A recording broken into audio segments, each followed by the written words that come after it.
le XXe siècle, si on regarde bien, a été un siècle le plus extraordinaire pour la poésie. Si on se place à l'échelle de notre planète, il y a eu quantité de poètes considérables. Considérables. Je crois qu'il n'y en a jamais eu autant d'aussi considérables et aussi nombreux.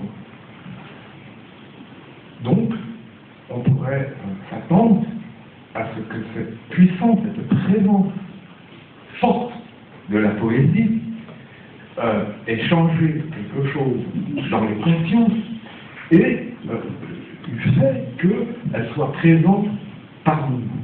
Or, lorsque l'on regarde la situation dans les comptes rendus littéraires, dans l'édition, dans l'audience de la poésie, on a au contraire le sentiment qu'on a traversé 5 ou 6 siècles d'absence totale de la poésie, au point que le souvenir même de cette chose-là se serait effacé dans les consciences.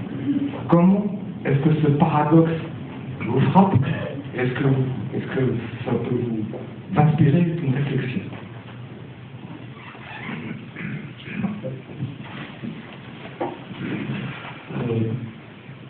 Des poètes ont déjà répondu à cette question. Il y a les pessimistes et les optimistes. Le pessimiste, c'est Eliot, disant que si on n'avait pas écrit un seul poème, l'histoire de l'humanité aurait sensiblement été la même. Alors je ne me souviens plus qui est l'optimiste, disant que s'il y a un seul lecteur pour un poème, c'est quelque chose, c'est une petite couleur qui persiste et qui va se répandre, comme les rides de Lucas le faisait remarquer, qui va se répandre. Elle n'est donc pas vaine. Mais je voudrais dire que j'admire beaucoup le fait qu'on ait abrogé la poésie à Sarajevo, parce que, comment dire, c'est ce qui est le plus abouti, le poème. C'est aussi les poètes qui vont le plus loin et le plus rapidement possible. C'est le vrai thermomètre des mentalités. Je pense que la littérature aujourd'hui, c'est d'abord la poésie. Je suis heureux de voir que Éric Lucas a les mêmes prévenances vis-à-vis de la prose. Je crois que la poésie aujourd'hui est irremplaçable.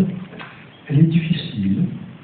Mais je crois que, je voudrais me référer au mot d'Adorno concernant la musique de Schoenberg. Il dit, elle honore l'auditeur parce qu'elle ne lui concède rien. Bon, voilà. Pas de fioriture, plus de fioriture, etc. L'essentiel de la forme et du fond. Je crois que c'est la tâche de la poésie. Je crois qu'elle est irremplaçable pour ça.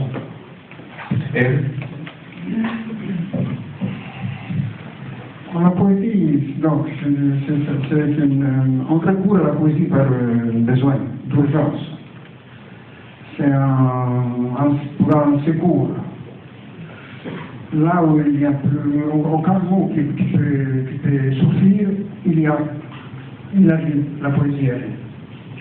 Et alors, parce que ce diable du XXe siècle était le siècle de l'immense migration d'êtres humains, qui a déplacé le nombre majeur d'êtres humains, et qui partait qui se déplaçait d'un continent à l'autre, avec devant peu de bagages et sûrement sans livres, et avec peu de crayons et de stylos, et donc il y avait peu d'espace pour écrire.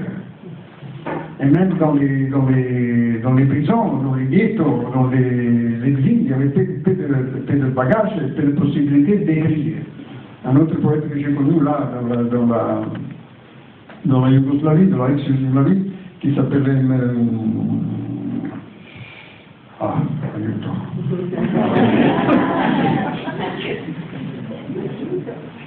Bon, il a été un partisan. La Yougoslavie était le seul pays qui s'est libéré tout seul de l'occupation nazie, sans Américains et sans Russes.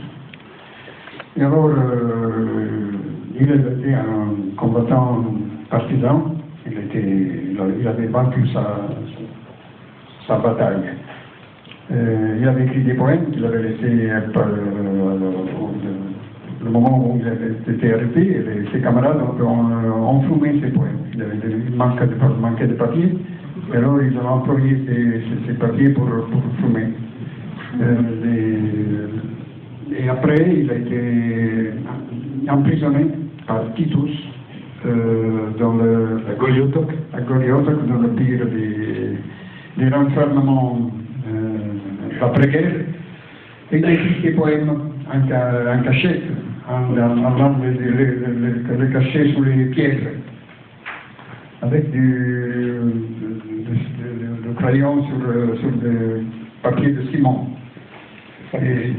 Et il a le sac de ciment, il est allé les chercher après la guerre et retrouver ces poèmes cachés comme ça. Donc, la poésie a été toujours un format de clandestin auquel recourir pour une condition d'extrême nécessité et d'urgence. C'est pour ça qu'il y a, heureusement, la paix de lecture. Ça veut dire que les lecteurs, les personnes qui n'aiment pas la poésie, sont des personnes qui se trouvent bien à l'aise et n'ont pas besoin de la poésie.